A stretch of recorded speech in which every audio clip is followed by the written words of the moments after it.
Shalom, shalom, man. Shabbat, shalom. Happy Sabbath, peaceful Sabbath, restful Sabbath, right? It's another Sabbath day, man. The Lord has brought us back to another seventh day. So all praises for that. We endured and made it through another week. Whether you had good news, whether you had bad news, we've made it to another Sabbath day, the Lord's day, right? It's the Lord's Sabbath. It's not our Sabbath, it's the Lord's Sabbath, right? We can't just do what we want to do. We got to do what the Lord wants us to do because it's His Sabbath. Much just like it is the Lord's Passover. We can't just do what we want to do. Let me go ahead and show the calendar. We can't do what we want to do. We got to do what the Lord wants us to do because it's not our Passover that we keep our Passover.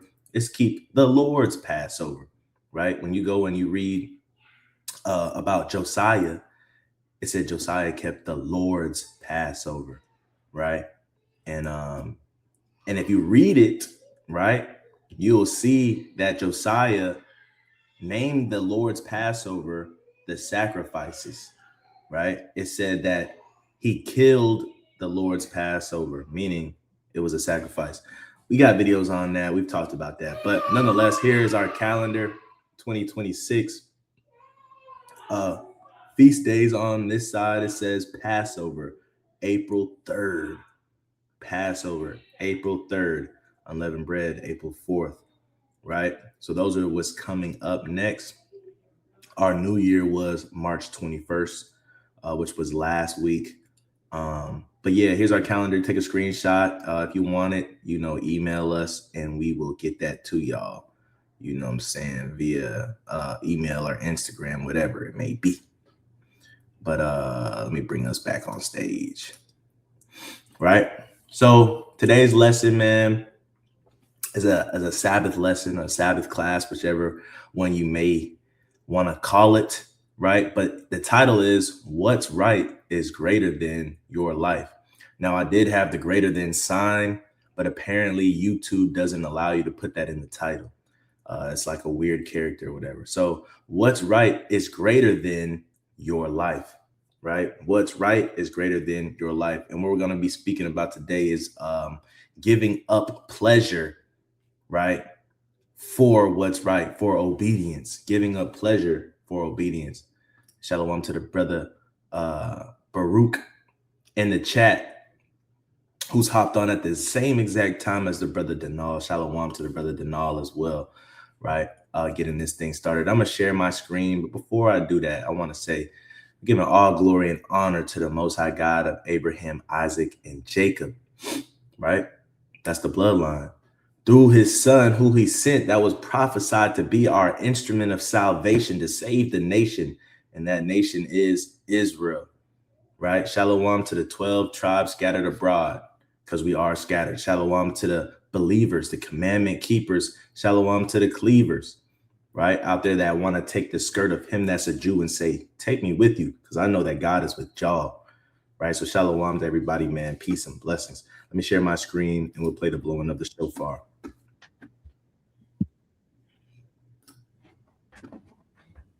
Brother must got a cold up in his house, man.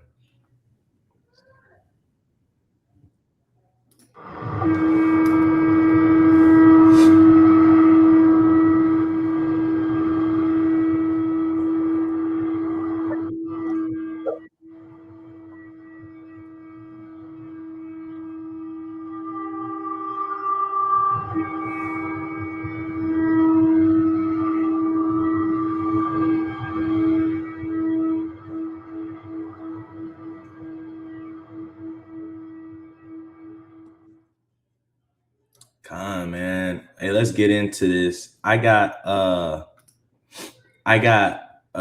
quite a few precepts, if you can see here listed, but they're all quick and snappy, just like your compact pistol, right? They're quick and sharp, like a two-edged sword. And we're going to get these precepts and we're just going to talk about this title, man. What's right is greater than your life.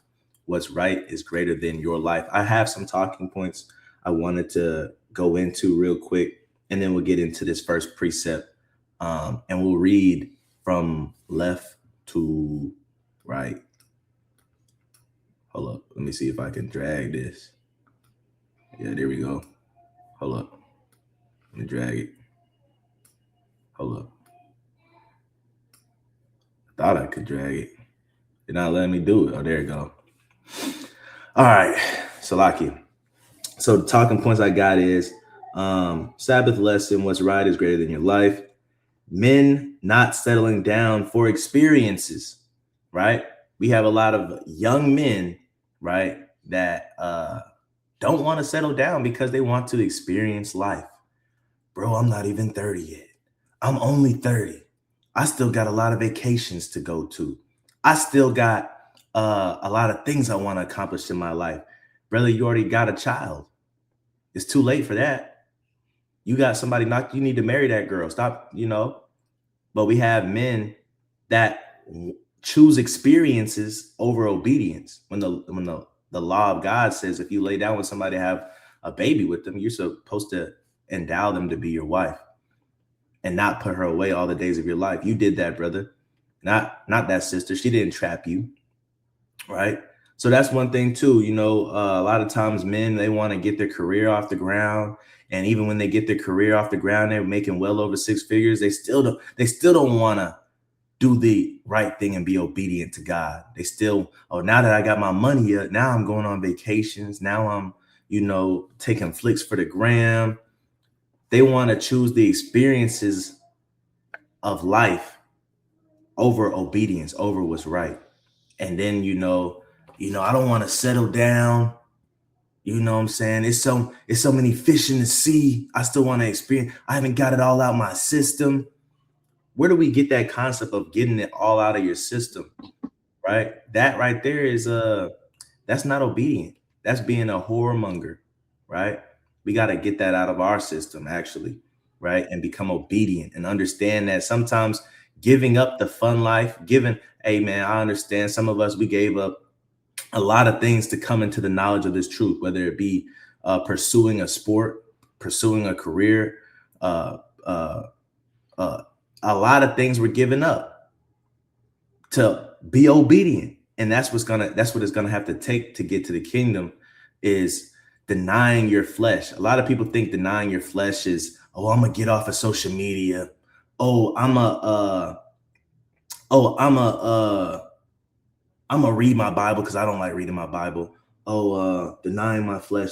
I'm gonna make sure I eat healthy. Hey man, those are things you're supposed to do. Denying your flesh, though, is denying temptation, right?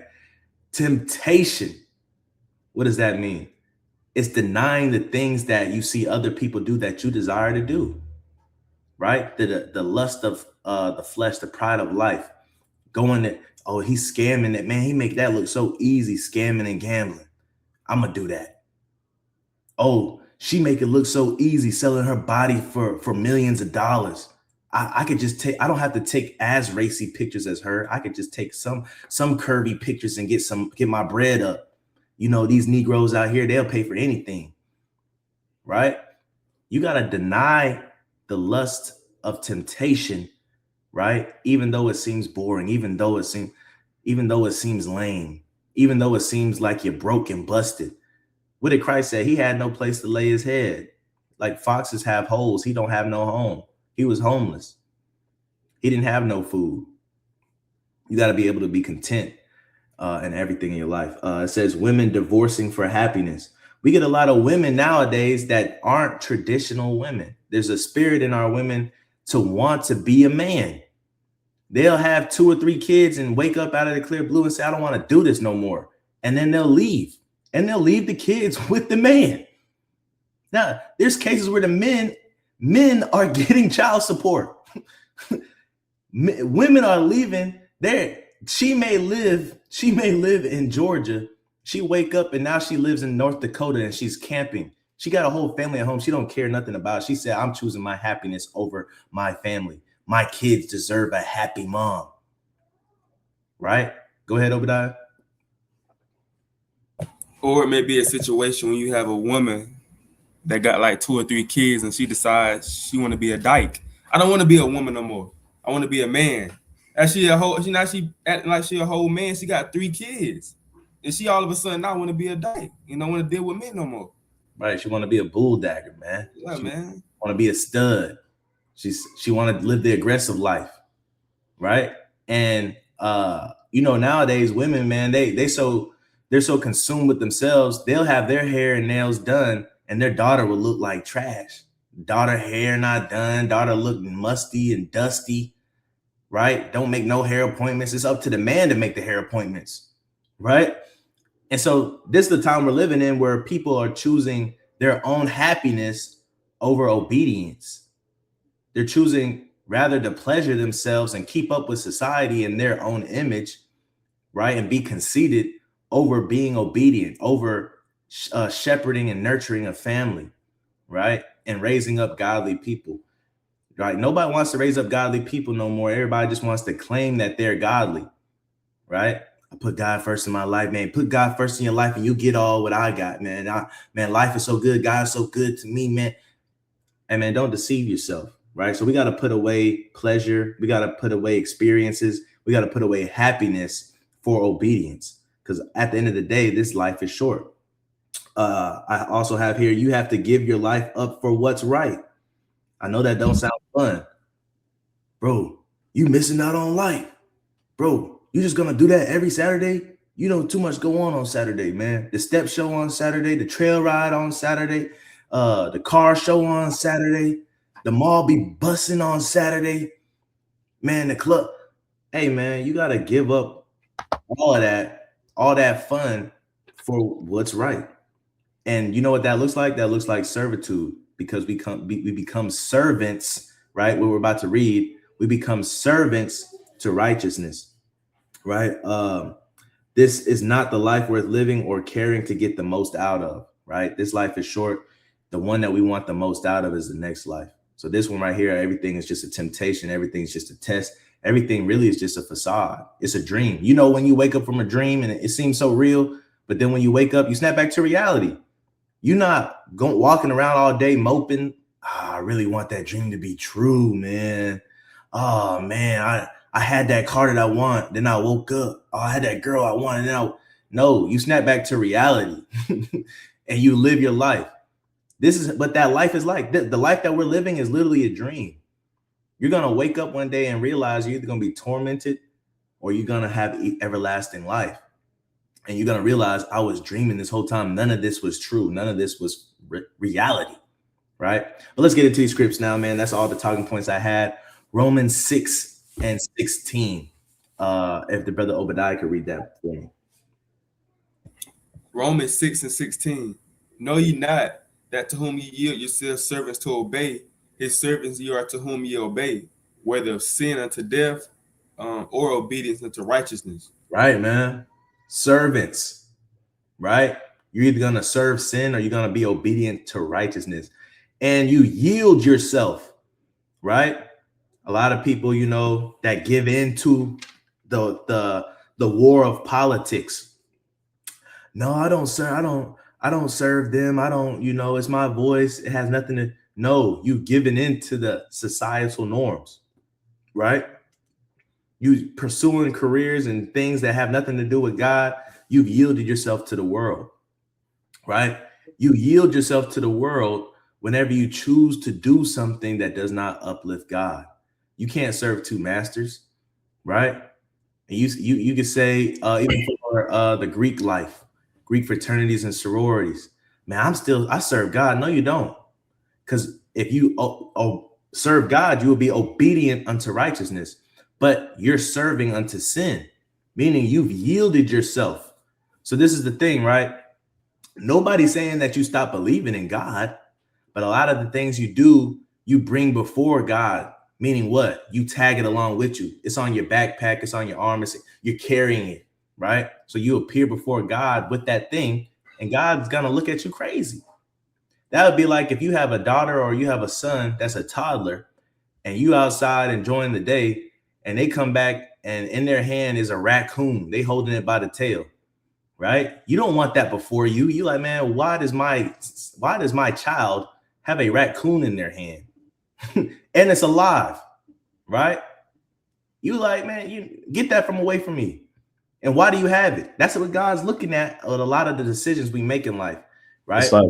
It's like those prestigious establishments, whether it be a restaurant or whether it be like a club back in the day. You know, brothers and sisters used to go to club backs in the world. Some of them clubs, you go to a club and they don't allow you to wear hats. You know what I'm saying? And you get to the and you get to the I think this was in a Drewski skits, one of Drewski skits too. But you get to the club with your hat on, they tell you, hey man, you can't bring that in here, right? And you tripping and whatnot. Just like in that Drewski skit, you know what I'm saying? Some people take their hats off and they're fine with it and they walk straight in, right? And then some people say, man, screw it, I don't keep my hat on. They keep it pushing. That's what it looks like for a lot of people in life when they get to the door and the Most High say, hey, nah, you can't bring that in here. They typically walk away with their hat, with that thing they can't let go. And that's how you know it's idolatry. Come, man. It says, "Know ye not that whom ye yield yourselves service to obey?" That's who you serve, right? If you yield yourself to weed, you are serving the weed. If you yield yourself to anything, man, that's what you're a servant to, right? And so when we go out and we evangelize, we try to tell people, man, don't let nothing take away your power, bro. Don't let nothing take away your authority and your dominion. We're supposed to be the ones taking dominion, and we're letting all these things that are pleasures in life have dominion over us. Whether it comes to the girls, whether it comes to the jewelry, whether it comes to the cars, the trucks, whether it comes to the careers, whether it comes to the money, we allow a lot of these things to have dominion over us. And because of that, it influences our decisions. And we can find ourselves walking. Let's go to the next one, James 4:14. Look at James chapter 4 and 14. Whereas ye know not what shall be on the morrow, or what is your life? It is even a vapor that appeareth for a little time and then vanishes away. Like, this life ain't for a long time. And you can take that two ways. You can take it like the sinners take it. I'm here for a good time, not a long time, that's how the sinners take it. I'm trying to get all the fun that I can before this life is over with, man. But the righteous take it as, don't care about this life. It's short. And I know it seems long, and I know it seems like you're enduring, and I know it seems like, it's never going to end. And some people get to the point where they take their life because they think that this life is just so hard and so long, right? But the righteous, man, the obedient, we know that this life will vanish away in a little time, right? Let's get the next precept. So it's no point of you doing the pleasures of this life, because it's going to amount to nothing. It's going to cause you to go astray. And before you know it, a blink of an eye, you're going to be caught in your sin. Mark 4:19. Mark 4:19, and the cares of this world and deceitfulness of riches and the lust of other things entering in choke the word, and it becometh unfruitful. Right. So this is the parable of the sower, right? And the cares of this world are seen as thorns, the thorns that come up and it chokes the flower, right? A lot of times a seed is planted. We've seen it. A couple names come to mind. The seed is planted, the flower grows up, and you looking at that brother, you looking at that sister, wondering what they're gonna do, because you see them thorns growing every day, that vine growing every day, and it's around their root. You're like, man, are they gonna outdo the thorn? And that thorn end up wrapping around that stem and choking the flower out. And they're back in the world. Why? Because of the deceitfulness of riches. Why are riches deceitful? Because even though it looks good, it looks like you can do whatever you want, right? They deceive you and you really get trapped, right? You get trapped into sin. You get trapped into unhappiness. You get trapped into debt, right? It says, and the lust of other things entering in, right? The lust of, I want to join this. I want to be this. Yeah, I know what's right, but man, this looks too fun. I ain't gonna cap. I just want people to applaud me and look at me like a celebrity, right? It come in and choke the word, man. And now you ain't got no more word in you. And you become unfruitful. What does it mean to become unfruitful? You're not doing nothing for the kingdom. You're just doing everything for yourself. And those pictures only last a couple of seconds. Them parties only last a few hours, right? That money only lasts as long as you have it and then you spend it. I know a lot of us, we spent money on big purchases, and you buy that big purchase, whether it be, I don't know, a watch, a hat, whether it be some jeans, and you spend all that money and you have that buyer's remorse. You get in the car and be like, dang, I really just spent that much. I just spent that much on an item. You're like, man, I could have did this with that money. I could did this with that money. I had buyer's remorse the other day, man. Confessing my sin. It's not a sin, but confessing. I had buyer's remorse the other day when I went out to eat. I wasn't keeping track of what I was ordering. That tab came out. I was like, man, I could have bought this with that. I could have bought that with that. I could have got some gas with that. You know. So this is the thing, man. You get caught up in the deceitfulness of this world, and it will trap you, right? Let's read Luke 21 and 34. Luke 21 and 34. And take heed to yourselves, lest at any time your hearts be overchanged with surfeiting and drunkenness and cares of this life, and so that day come upon you unawares. Right? You got to take heed of yourself. Why? Because it's very easy to fall into those things. Why? Because it pleasures you, right? It pleasures you to do too much, right? We have that phrase now, you're doing too much. That phrase we have now, you're doing too much, is because everybody likes to do too much, right? Go ahead. I was gonna say too, man. It also looks like, you living day to day for that one thing, right? You living day to day to achieve that vehicle, right? And you're like, man, if I could just get that vehicle, life would be good. And then, before you know it, before you even get the vehicle, Christ come back. You know what I'm saying? He says, so that day come upon you unawares. Like, you spent your whole life saying, man, if I could get to this vehicle, then I'll do the right thing. You know what I'm saying? And your mind was laser focused on that thing, on attaining that thing, but it wasn't the main thing. We talk about all the time, you gotta keep the main thing, because if not, you'll get distracted. That's what it talks about, the cares of this life in this verse too. The things that are placed in this life are distractions and temptations, man. You got to wiggle through those things. A lot of times we can get sidetracked by them, and we're natural. We're human. It's gonna happen, but you got to be able to know when to cut certain stuff out. Like it says again in this verse as well, because you'll be overcharged with surfeiting, right? Now, one thing here or there, you know what I'm saying? You might get a little bit of money and whatever, but you don't want to be overcharged with it, because it'll take you out of sight of the main thing, right? Which is doing this work of the Lord, which is looking out and telling the times of where we're in to look for your coming Messiah. You know what I'm saying? You'll miss that. Come on, man. The cares of this life will distract you to where you won't even know we're living in the end days. You won't even know. And that's why we go out and evangelize, to wake people up. Why? Because they're sleeping. They're sleeping in the cares of this life, right? Going back to the analogy, when you're sleeping and you have a good dream, right? You don't even want to wake up. You don't even know that you're dreaming, right? Until you wake up unawares, right? Just like it says, that day come upon you unaware. Before you know it, it's over with. And that's what surfeiting and drunkenness and all these things do, is they distract you from the time that you're in, right? They keep you what they say, like Michael Jordan did. He'll be dribbling the ball. He'll rock you to sleep.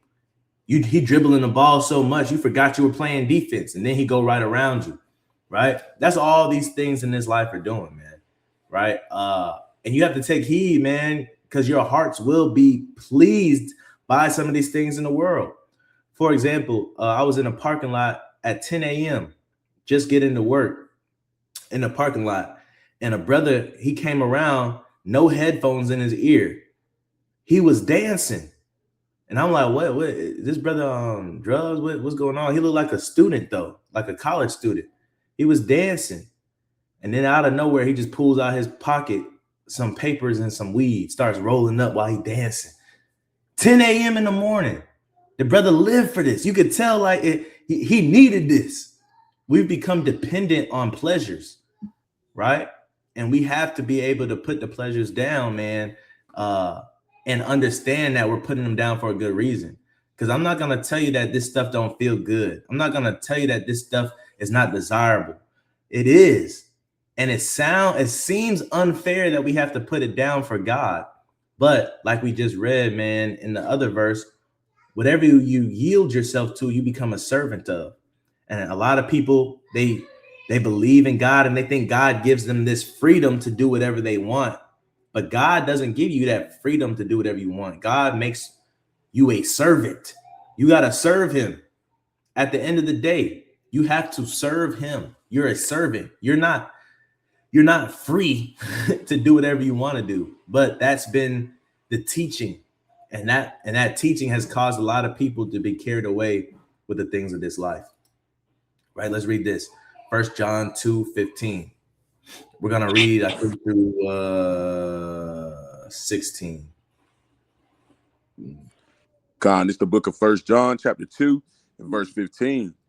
Love not the world, neither the things that are in the world. If any man love the world, the love of the Father is not in him. Right? So love not the world, neither the things that are in the world. That covers everything. That covers all bases. The people, the things that people do, the things that you can do. It says not to love those things. Meaning what? Don't get attached to them. Don't be afraid to put them down. Don't be afraid to miss out on it. Right? If any man love the world, the love of the Father is not. You don't love God. God created all this stuff, man. You don't think he can create better? I tell a lot of people that struggle with relationship problems. You don't think that God can give you that same feeling? Just because that sister walked out on you, just because that brother walked out on you, you don't think that God can give you that same feeling of love and happiness if he created it the first time? Stop giving yourself over to man. Stop giving yourself over to substances. Stop giving yourself over to addiction, right? You got a gambling addiction. You got a scamming addiction because you see how easy it is to make money, right? All those things, man, you can't love that more than you love the Father. You got to be able to give that stuff up. And a lot of times when people don't want to come into the truth, even though you look into their eyes and you know it makes sense, it's because they know that they love something more than they love God. You deep down inside, you see it makes sense to them, and it does not make sense why they don't convert and they don't change their life. And then out of nowhere, you see the sin that they was harboring. Oh, that brother didn't want to give that up. Oh, that sister, she ain't want to stop doing that. Oh, see, I didn't know. I didn't follow. When I followed her Instagram, I understood now. She got an OnlyFans. She didn't want to get that up. Oh, that brother, he likes rolling up and he like rapping. Oh, I see. He didn't want to get that up. He felt like he was going to lose his fans. Oh, that brother, he loved hooping and he can only hoop on Saturdays. Oh, okay, I see. Oh, that brother really want to, so that's the reason why people love the world more than they love the Father. Go ahead, Obadiah. I was gonna say, just like with that rich man, Yahweh Shah basically told him, and you gotta sell all you got and follow me. And he was like, he couldn't do it. Right? He walked away weeping because he had a lot of things. He wasn't willing to give up those things for the Lord. That's how a lot of our people is in today's time. And that's really what's stopping them from really trying to come into this truth, even though they know it's true. That you can show them in the Bible with the Israelites. And we got to keep the commandments. They can see it plain as day, but they allow their things to stop them from really coming into this thing for real, man. So we got to put away those worldly and fleshly things, because at the end of the day, those things ain't gonna matter. Right. Your phone gonna get destroyed. Your house gonna get destroyed. Your car gonna get destroyed. Right? You gonna get destroyed if you don't repent. So it's like none of these things matter, right? But you got to kill. John, that's a great point, man. He had many great possessions and he walked away with his head down. And you got to think, he came to God thinking that he had it all in the bag. He came to God thinking like, hey, man, try me. I'm good. I don't sin. I don't. But you selfish, brother. God knows everything, man. He knows what you struggle with, and he knows what you need to give up. Right? Christ probably wouldn't have asked you to give everything that you have if he didn't know deep down inside that's what you struggle with. God, the Most High told Christ at that moment, ask him for his possessions. he was like, all right, that was his chink in his armor. Ask him for that weed. Tell him to get that weed up. Tell him to get that cigarette up. Tell him to get the parties up. Tell him to get that fraternity up. Tell him to get that gang up. Tell him to get that career up. And that's what we do when we go out and we preach the gospel, is we poke at people's armor to see if they're going to give it up. Because we got to. Because if they don't give it up, the love of the Father's not in them. We are vetting them. Go ahead, Brother Obadiah. Yeah, man. The perfect example would be Abraham, right? Abraham was willing to give up his son for the Lord. He didn't, even though the Lord was really just, seeing that he loved him for real. That what separates Abraham from that rich man that Christ was speaking to. Abraham was willing to truly give up something for the Lord, but that rich man wasn't willing to give up his things for the Lord. Come on, man. You got to think of all the great people in the Bible. The God, he put chinks in their armor. He tried them, man, to see if they had the love of the Father in them. Whether it was the son of Abraham, right? Whether it was the daughter of Jephthah, right? Whether it was a lot of these people, they had to give up stuff. Whether it was Ezekiel and his wife, a lot of these people, they had to give up stuff. Whether it was Jeremiah and his freedom, a lot of people don't want to give up that freedom and go into prison.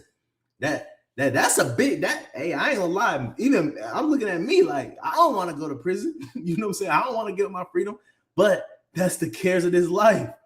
If God wants you to go to prison and he gonna send you to prison for this truth, he gonna send you to prison. You can't be scared of it, right? We can't be scared to give up things that we hold near and dear to us, right? Here go another one. A lot of women, right, end up serving their children, and they don't want to reprimand their children. They don't want to spank their kids. They don't want to reprove them. And then also too, a lot of women, they'll end up hating God for miscarriages and things of that nature. But they don't ever think that baby was never mine. It was the Father's, and the Father was giving it to me. And if the Father got to take something from me, I have to be okay with that. Yeah, mourn for a season. I understand.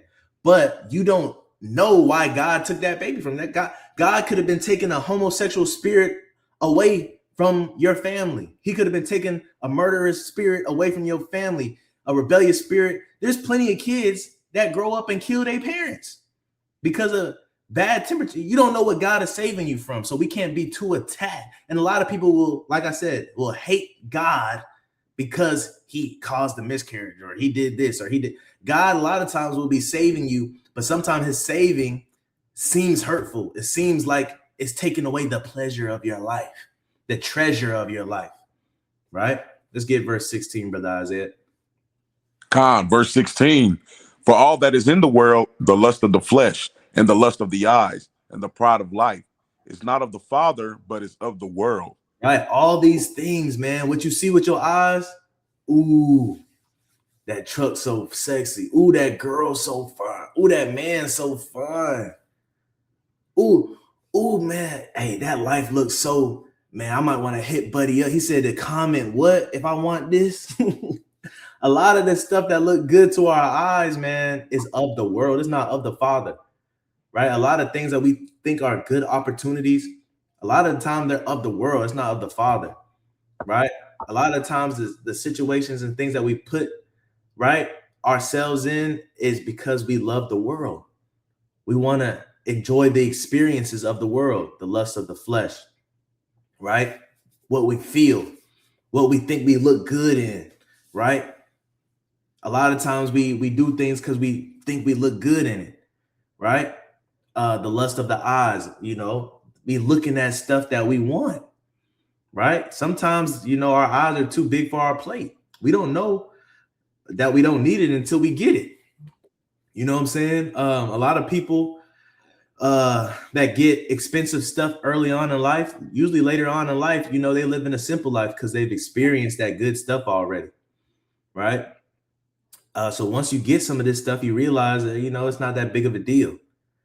The pride of life. A lot of us, we got to be able to tell people, yeah, I'm making 6 figures. Yeah, I was making 90K working this job. Yeah, I was, I'm in charge of this, in charge of that, I'm in charge of this. Yeah, bro, you know, I got this much land, you know. That's the pride of life. That's not of the Father, man. You know, and I'm not saying to be broke and disgusted and busted, because we know that the men and women of the Bible God used had riches. We know they had land and stuff, but the thing is, they were not afraid to give it up. When we think about Job and people like that, if God comes to take it, you got to understand he can take it, and you can't be salty about that, right? Let's get this next precept, Brother Obadiah, 2 Timothy 2:3. Salakia, before the brother read too, you know, I was talking to a friend about, like, you know, the lustful desires of this world, and even in a picking your partner sense, because I was explaining to them, you know, we here at the Hope of the Elect, we did a multitude of lessons about, you know, what to look for in a spouse when you find in a spouse. And I pretty much told them, like, you know, even when picking a partner, you know, it could be not godly thing in making that decision, because sometimes, man, you desire the perfect person so bad. It's no longer about, you know, the Lord making that match. It's about you picking what you want. And sometimes people end up in bad relationships, and they have a bad outlook on relationships because of the situation that they're going through. But it's all rooted back in, well, what qualities did you look for when you picked this person to be your partner? What qualities were you looking at? Like, were you looking at them spiritually, or was you thinking about the flesh side of things? Because a lot of women in this world too, you know, I see it on social media, and I've talked to a few females from like my past, from high school and stuff, and talked to them about it too. And I said, look, man, when y'all picking these brothers, man, y'all got to think about more than, you know what I'm saying, in the flesh. Because a lot of times what happens is somebody's fleshly attracting to you, right? They're very attractive to you, and you make your decision based on the way they look. You make a decision based on what they pack, and you make a decision based on how much money, right? But then you get into these relationships, and spiritually they're bringing you down because you made your decision based on the flesh. So even that is something that's unrighteous in itself. And you got to learn how to, like, again, like the First John 2 said, we got to learn how to love not the world, because all that are in there is the lust of the eyes. One of the things about it is you got to even train your eyes to see past the physical and look at the spiritual person. Look at how that person can elevate you, like the brother Denal quotes on his lessons from time to time, where you go to Sirach 37:15 or 12, and it says, be continued with the godly man, you know, one that will sorrow with thee when thy miscarry. Sometimes you find these brothers, and I'm laying my plane after this, but sometimes you find these brothers, man. Sometimes men, you look at these women with these figures, right?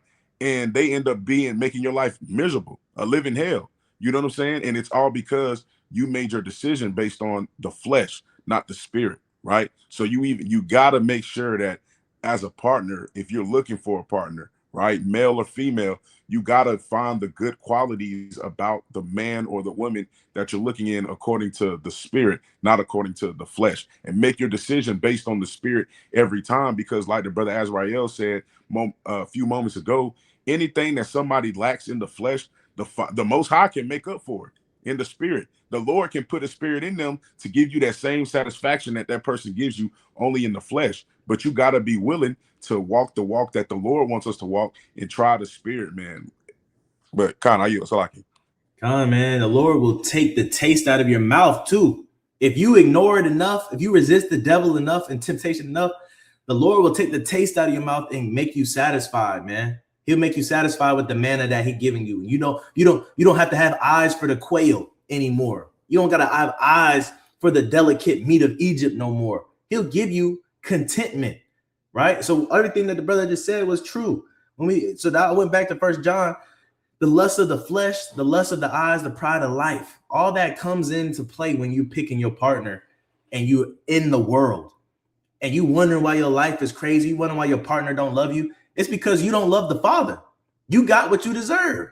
The love of the Father wasn't in you, so you got the love of the world, and the love of the world does not love you back, right? You over here, you know, man, he was, man, I just love a dark skinned man with a full beard, man, and you know, he looked like he got money. Then you get with him, and now he's staying with you because he don't got money. His family has passed down trauma. He don't treat you well. He don't come home till super late at night. It's because you were lusting after the wrong things, right? So not only men, but women can lust after the wrong things too and find themselves in predicament, all because of the pride of life. I want to take cute couple pictures with him and all my friends going to be jealous. Same thing. And like the brother said with the men, a lot of y'all men, y'all wondering why she's not a nurturer. Y'all wondering why she don't love you like your mom love you. It's because you had the love of the world in you, and God gave you what you were giving out. If you were giving out the love of the world, God gonna give you the love of the world. He gonna show you that that's what you are operating in. You wanted her to look a certain way. And you know, brothers always talk about love yours. The grass ain't greener on the other side. That is true. Sometimes you have to be able to be real with yourself and be like, you know what? I'm giving up this for the greater good, and God will make you content in that. And a lot of times I like to tell brothers that get carried away, right?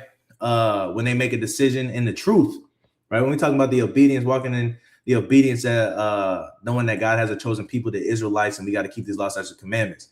Not everybody's going to accept that, bro. Sis, that man or that girl that you want, they probably are not going to accept that. Sometimes you got to pass them up. And you may say, you know, there's more men out there that are kinder than my man, and there's a lot of men out there that look better than my man and make more money, and you know, I can easily get them. But guess what? That man don't accept the truth. He don't keep the feast days.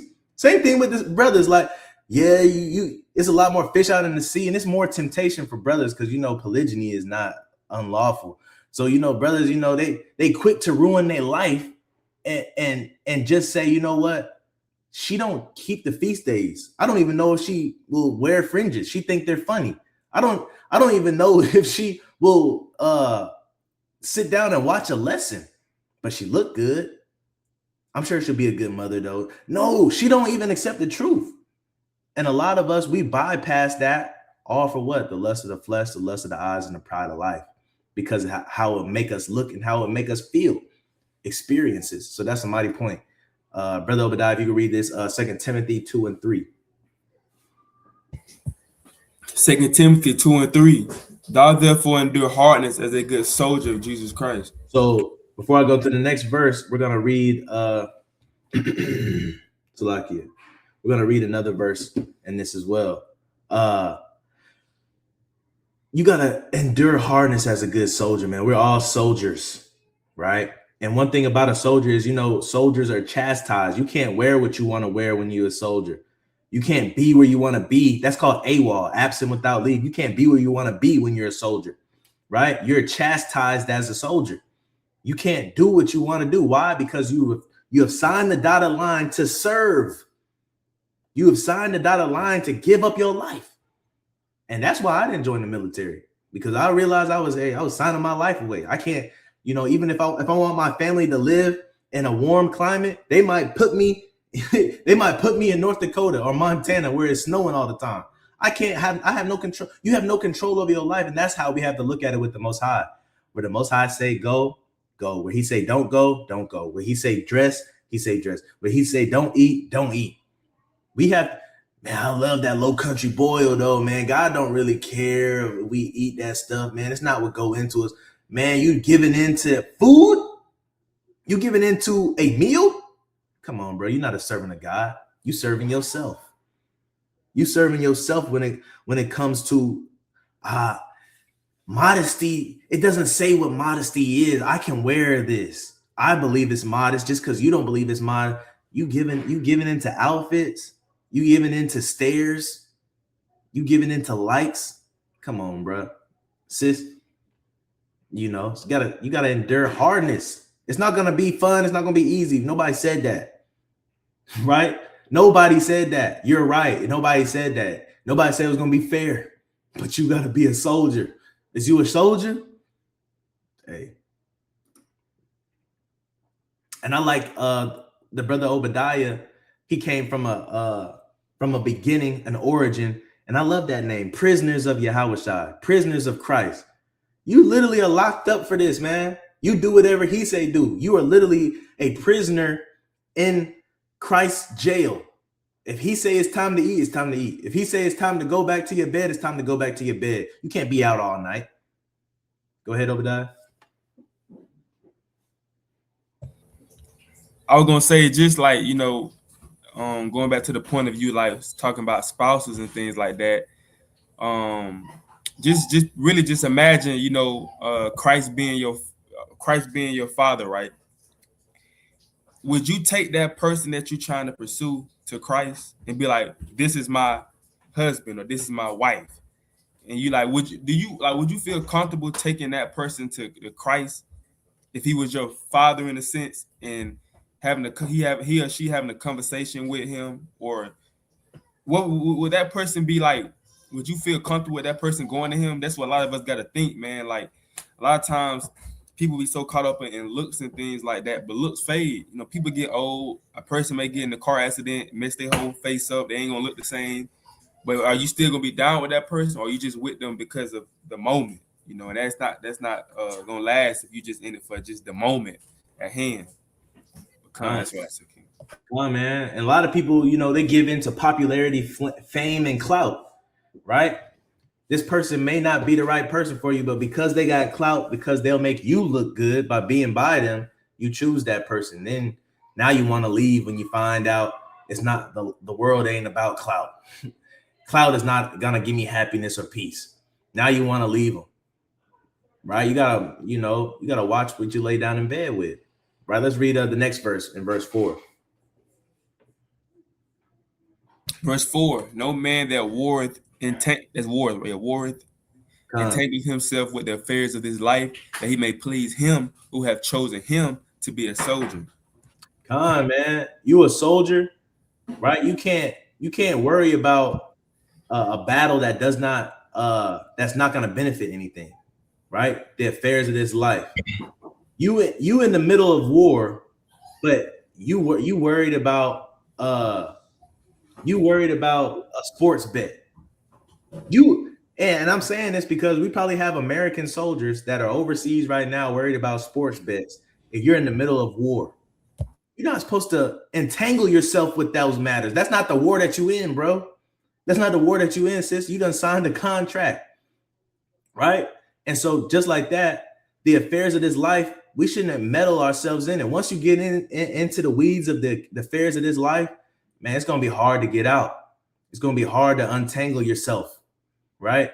You'll be like Jada Smith in an entanglement, right? She was actually entangled in something. And then you catch feelings, you catch addictions and all this, right? And it says that he may please him who hath chosen him to be a soldier, because we're not supposed to please ourselves. We're supposed to deny. A lot of people they don't like teachers' pets. They don't like pick-me's. They don't like people that do the right thing. Why? Because they're like, man, I want to do what I want. That person can give that up if they want to. I'm not going to do that. But that pick-me, that teacher's pet, they're not trying to please themselves. They're trying to please somebody that's over them, right? There's a lot of things I did in my life that I did not because I didn't want to do the opposite, but I wanted to please my parents. I said, you know what? I'm not gonna sneak out.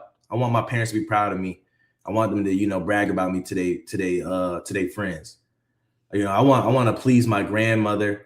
I want to make her proud. So I'm not gonna get addicted to drugs. You know what I'm saying? So a lot of times, man, we have to understand that we're soldiers and servants for somebody else. We're supposed to be pleasing him, not ourselves. But a lot of times we get that me, I spirit. You know what I'm saying? I'm doing this for me. I'm doing this for my happiness. I'm doing this for my peace. I got to do this for me. And that's pushed on us heavy. But that's not what it's not about me. It's about the Most High, right? Let's get Hebrews 11:25. Brother Danal. Hebrews 11:25, choosing rather to suffer affliction with the people of God than to enjoy the pleasures of sin for a season. Right. You got to be able to endure affliction if it come down to it. And it's gonna come down to, if you choose a life of obedience, you're gonna be afflicted because there's gonna be things you can't do. And there's gonna be things that you're required to do that seem out of the way, that seem like you're doing too much, that seem inconvenient. And the pleasures of sin is only for a season. You know, you grow up, right? You can join that gang or that fraternity or that sorority you want, but you're going to get older and it's not going to be the same. It's only for a season, right? You can enjoy weed for a while, but pretty soon everybody's going to look at you crazy when you're super old and you still blowing tree, right? All these things are for a season. You can go out of your wits for women or go out of your wits for a car or a truck, but if that motor break down or she get fat or she get in a car accident and her face, guess what? It was for a season, bro, sis. It was for a season. It's only for a little. That pleasure only lasts a little while. Even when you think about the pleasure that comes with sleep, it only lasts a little while. And after that, you may be feeling good for a couple more minutes, just, you know, chilling. But eventually that feeling goes away. It's only for a season. When you win a championship game, you know what I'm saying? Yeah, it feels good for that night, but that's all it is for a season. That's why people, when they win championship games and stuff like that, you know what I'm saying? They have to keep getting drunk and intoxicated to keep enjoying the feeling, because the feeling fades, you know? And because the ones that don't get drunk and stuff like that, you know, they be like, man, it's on to the next one. You know, that's over with. It's a new day. The pleasure fades. And so we have to understand, we have to choose what doesn't fade, and that's God. God gonna always be there. And we got to be like Moses, man. Moses gave it up. Moses gave it up. Abraham gave it up. Job gave it up. Jephthah gave it up. Judas Maccabee gave it up, and all his brothers and stuff, right? Mattathias and all of them, they gave it up. A comfortable life. You got to be able to give it up, man, for the Most High God, and be uncomfortable and be afflicted and be okay with that. Be content with that, right? You got to choose what's right over your life, right? The Maccabees, that's a perfect example of choosing what's right over your life, because they could have easily made that covenant with the heathen like the other wicked Israelites, right? Because it said what? Since we departed from them, our lives have been pretty much hell. So, you know, you can go ahead and, you know, make a covenant, or you can do what's right. And what's right doesn't always feel good, because why? It's not pleasure. It's not pleasure. It's not pleasure to do what's right, but it's what we got to do. It's right. It's what's right. Right. So Hebrews 12:7. God, this is Hebrews 12:7. If ye endure chastening, God dealeth with you as with sons. For what son is he whom the Father chasteneth not? Right. When you chastise somebody, it means you're holding them back from something, right? It means you're holding them back from something for a greater cause, right? When you think about a chastity belt, right? A chastity belt was put on a woman so that, you know, and they would lock it or whatever. They would lock the belt down so that she wouldn't be able to sleep with everybody. She couldn't enjoy the pleasures of what came with that level of intimacy. So she can't get hooked on it and become a whoremonger or become defiled, right? And that was saving her from those sins. It was saving her from those acts so that when the right time comes, she would be pure. So sometimes being pure, man, is not fun. It's not fun to be pure. You know what I'm saying? It's not fun to do the right thing, right? You look at everybody else having fun and everybody else living the time of their life and making memories, and you don't have that. But you did the right thing, man. The right thing is what matters. Being chaste, right? Let's get this. We're gonna read 2 Timothy 3:1-5. 3:1-5. 2 Timothy chapter 3 and verse 1. This know also that in the last days perilous times shall come. Now he's finna describe what the last days and what perilous times look like. Pay attention to what perilous times look like, because we are living in the last days. And sometimes if you're not woke, if you're not awake, if you're not living according to this world, you won't think that these are perilous times. You would think that these are fun times. You will think, what a time to be alive. But he's about to describe to you what perilous times are. Right? Verse 2. Verse 2, for men shall be lovers of their own selves. Stop right there. Men are going to be lovers of their own selves. Everybody conceited, everybody about me, everybody about, and I'm only saying this because I know, for example, I know this to be true in real life situations with friends. There's actually men out there that will start families on accident and say, you know what, since my child and this girl came into my life been hell, man. I gotta do what's right for me. I gotta do what's right for me. Lovers of their own selves, man. And what that comes from is this: we were never supposed to get this much pleasure. We live in a time now to where pleasure is at our fingertips.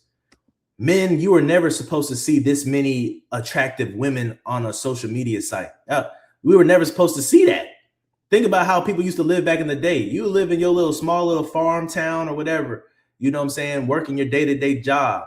And you know all the women that's in the area. It may be 2 or 3 fine women in the area. Now at your fingertips, you see thousands. And women weren't supposed to be able to have access to this much money just for showing their body off. Women wasn't supposed to have access to this many thirsty men, right? And because of this, we love ourselves. We become to love ourselves, right? All that trickles down too and affects your community. The last thing you said about women, you know what I'm saying? It used to be frowned upon to, show your body off for money. Somebody back just 10 years ago probably would have called you a prostitute, you know what I'm saying, just for having an OnlyFans. But now it's accepted. And now, we talked about this last night about how people like to protect wickedness nowadays, right? But then also on the flip side, back in the day when men didn't have access to looking at or knowing that there was this many beautiful women in the world, right? They had 1 or 2 that was around them. And then, if they wasn't choosing on them, they had to, come back to reality and choose somebody that was around them that wasn't as, attractive or whatever. But nowadays, now that all these young men, that's why a lot of these young men aren't getting married until they're, in their 40s and stuff. Because now you got all these young men that see all these women, they're like, man, I gotta get one of them, bro. I can't settle this, that, and the third. And so, they hold out until they find, quote unquote, the right one. Same thing for women too. They do the same thing. But that's what's kind of causing our younger people to not want to marry early in fear of missing out, right? It's that FOMO. Fear of missing out. That's a great point. And we have so much pleasure at our fingertips and at our feet, right? We have so many ways of transportation, cars, trains. We can get from city to city, country to country to experience so much, right? And live a life full of sin, go to this party, go to this event, go to this spring break, go to this rodeo. We got all this pleasure at our fingertips to do whatever we want to do, and we end up loving ourselves. I'm doing this, once again, I'm doing this for me. This makes me feel good. This is my hobby, and we promote doing stuff for yourself. Yeah, go ahead, do that for you, girl. Do that for you, my G. You know what I'm saying? And so we become lovers of ourselves and we become our own celebrities, right? Keep reading. It says, for men shall be lovers of their own selves, covetous, boasters, proud. Right, stop right there. All 3 of those right there are dangerous. You see what somebody else got, you want that. You see what somebody else achieved, you want that. You covet everything. You covet their cars, their jewelry. You cover their girls. You cover their man, right? You cover their house, their family, right? And you covet and you boast. When you get something good, you want to show it off all the time, right? You're a boaster, right? But you don't boast of God. You just boast of yourself. You're proud. You're very proud. You can't ever be wrong. Nobody can ever teach you. Nobody can ever put you in your place, right? Keep going. It says proud, blasphemers, disobedient to parents, unthankful, unholy. Keep in mind, this is the last days. All these things that we see, this is the day-to-day that we see here. You wake up in life and you can point out people that fit all this description. People that are disobedient to their parent, unthankful. Nobody's thankful no more. Nobody tells you thank you no more. You open the door for somebody, just walk straight through, right? Unholy. Nobody eats holy. Nobody lives holy. Nobody looks holy no more, right? Let's get verse 3. It says, without natural affection. Without natural affection. There's no real affection no more. Everything is all transactional and about you. Keep going. Truth breakers. Backstabbers, man. Truth breakers.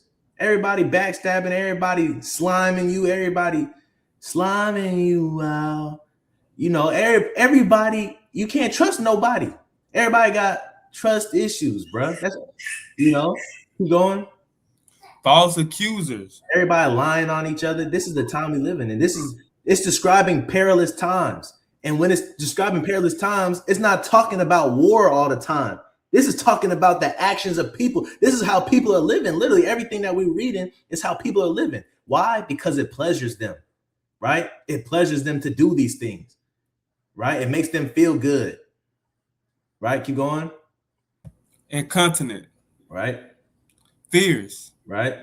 Despisers of those that are good. Right. Man, you do the right thing, man, you're going to have so many haters. You preach the right thing, you're going to have so many haters. You talk the right talk, you're going to have so many people that despise you. Talk behind your back, talk in your face.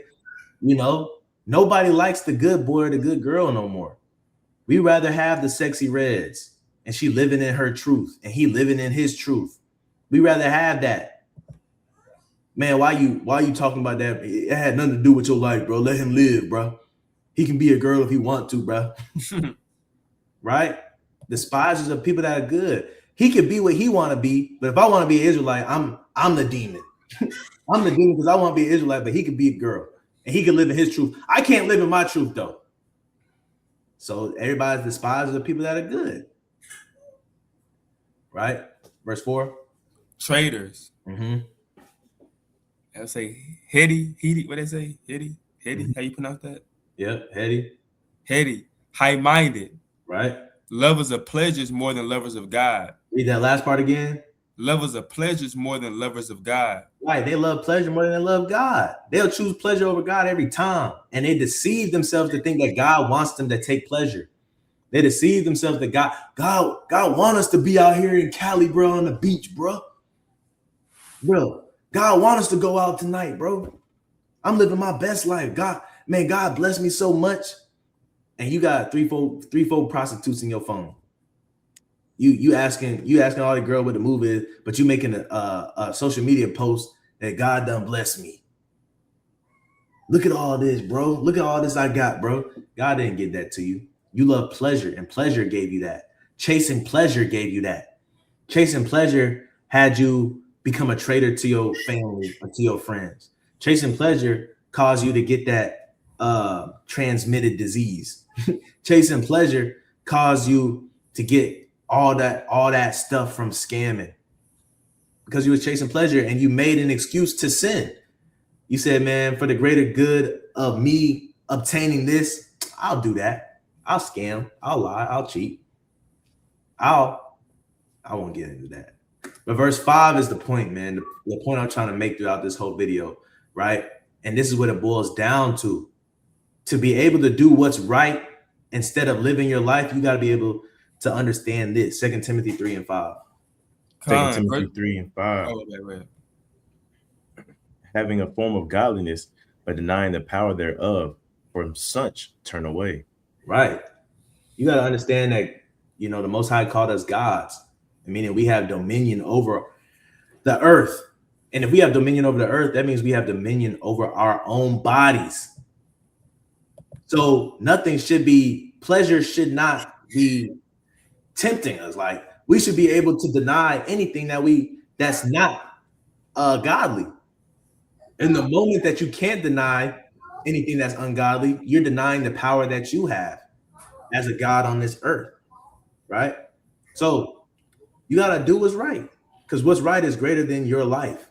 This life is a vapor. This life was lended to you. This life is a test and a trial. You gotta be able to say, you know what? If God want my son, I'm gonna be like Abraham.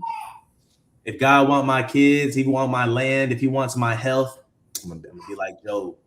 If God wants my freedom, I'm gonna be like Jeremiah and the disciples. If God want me to be homeless, I'm gonna be like Christ. Right? If God want my 2 pennies, I'm gonna give it to the church, just like that woman did. Right? We got to be able to give things up to the Most High God, man. The pleasures of this life, they only please you. They please you, but we got to want to please the Most High God. So what's right is greater than your life, man. That's all I have. Brothers have anything before they say? Yeah, I just wanted to add on that, at the end of the day, man, the Lord, I ain't gonna say like we don't believe in like free will, you know what I'm saying? But at the same time, there is an opportunity for you to make decisions, to choose, right? It's just like in America, there's this thing called freedom of speech, but that does not eradicate you from the consequences that could come from the things that you say. So we just got to be mindful about how we move in the spirit, because the flesh presents every opportunity for us to take advantage of the flesh, and it's not always right to do that. We gotta, again, it all boils back down to making sure that our hearts are towards the Lord, circumcised for the Lord, because when they're not, we do things that pleases our flesh, and they may not be good for our spirit, right? And at the end of the day, we're spiritual people, we're spiritual beings, right? So in order for our spirits to, be more devout and strong, we just got to make sure that everything we do is in line with the spirit and not the flesh, right? That's a good point, man. If anybody, talks to you contrary to this and say that God gave them freedom and free will, you tell them where did God give us free will? You ask them, show me in the Bible where, because that's the only way we get God's word. That's the only way we get God's thoughts is in the Bible. So show me in the Bible where He said He gave us free will. Show me that, and I'll give you $1,000, right? And I'm not talking about no free will offering. I'm talking about free will to do whatever you want to do. God gave us a choice. Like the brother said, He gave us the decisions to make. And with those decisions come consequences. But anybody got anything else? Nah, man. Shabbat Shalom, man. Man. Shabbat Shalom, man. I just play. Shabbat Shalom, man. We're the hopeful elect. Like our big brother Christ said, man, if you're not gathering, you scattering. So gather together, O nation, not desired. Let's do the right thing.